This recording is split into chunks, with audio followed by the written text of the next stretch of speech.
কোটা সংস্কারের আন্দোলনের অংশ হিসাবে আজ সোমবার ২০ জুলাই বিকেল ৩টার পর বগুড়া শহরের সাতমাথায় একত্রিত হওয়ার খবরে শহরের সাতমাথাসহ আশপাশ এলাকায় আইনশৃঙ্খলা বাহিনীর সদস্যরা ব্যাপক টহল জোরদার করে।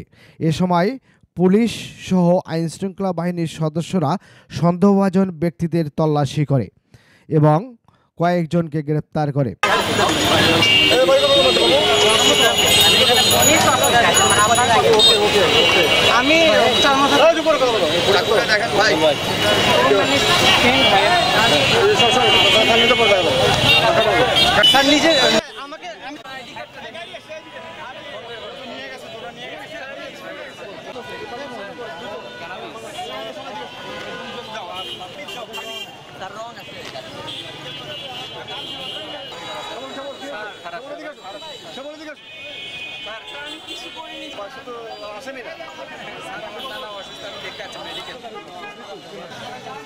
আর ভায়োডিনটা দেখতেছেন, আমার এই যে দাঁতে একটা সিল করা আছে, আরেকটা দাঁতে আমার অলরেডি সিল আছে, তো এখানে ব্যথা হয়, যার জন্য এই দুটো জিনিস সব মাথায় মানে কি কাজে আসছিল।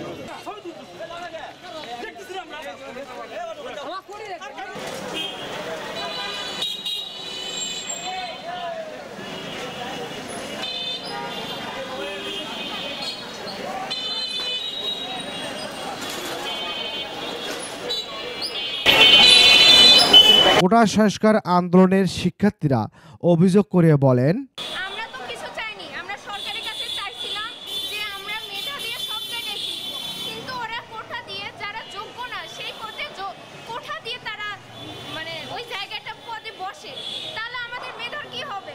আমাদের বাবা মা এত এত টাকা পয়সা খরচ করে আমাদের যে পড়াশোনা করাচ্ছে তার কি কোনো মূল্য নাই? পৃথিবীতে বাংলাদেশে অনেক অনেক মানুষ আছে যারা দিন আনে দিন খায়। সরকার যে এটা করতেছে আমরা এখন নিশ্চিত হতে পারতেছি না যে আমাদের দাবি হবে কি হবে না, এটা এখন আমরা নিশ্চিত হতে পারতেছি না। আমরা এই কারণে আজকে আমার মাঠে নামছি, আর মাঠে নামার পরে আমরা দেখতেছি পুলিশরা আমাদের যেভাবে মানে যে ভাষাগুলো করতেছে এই ভাষাগুলো আমাদের প্রাপ্য না, এই ভাষাগুলো আমাদের প্রাপ্য না। আমরা ওই জায়গায় অবস্থান করছিলাম, অবস্থান করার পরে ওখানে আমাদেরকে বাংলা ভাষায় কথা বলা হয়েছে, আমাদের বলা হয়েছে তোমরা কেন বের হয়েছো?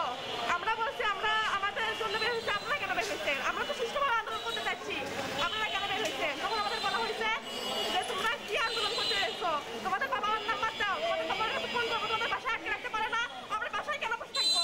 আমরা যে পড়াশোনা করতেছি, আমরা কি দাসত্বের জন্য পড়াশোনা করতেছি? আমরা কি দাস হয়ে থাকবো সারা জীবন? আমরা যে আন্দোলনটা করতেছি এই জন্য আমরা যে দাবিটা করতেছি, দাবিটা করেছি, এটা শুনানি পর্যন্ত হয়েছে, কিন্তু সেই শুনানি পর্যন্ত হওয়ার পরে এখন বর্তমান আমাদের ওই যারা সমন্বয় ছিল গত আন্দোলনে তাদেরকে অনেকজনকে আটক করে দেখা হয়েছে। এই আটককে কেন দেখা হয়েছে তাদেরকে এখনো পাওয়া যাচ্ছে না, আর এই কারণে আমরা আন্দোলন করতে লাগছি। আর আমাদের কোনো সঠিক হিসাবই দিচ্ছে না। আমরা চাই আমাদের সব কিছু সুষ্ঠুভাবে যাক। আমরা একটা চাই আমাদের ভাইয়েরা ঘরে ফিরুক বা আমরাও ঘরে ফিরি, আমরা সব কিছু শান্তশিষ্ট ভালোভাবে গিয়ে পড়াশোনা করি, আমাদের পরীক্ষাগুলো ঠিকভাবে চলুক, এইটুকু। আর মনে হয় না আমার এই জায়গায় বেশি কিছু বলা যায়।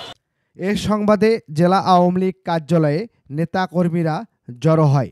পরে সদর উপজেলা পরিষদ চেয়ারম্যান ও বগুড়া সদর আসনের মাননীয় সংসদ সদস্য রাগিবুল আহসান রিপু এমপি জেলা কার্যালয় পরিদর্শন করেন।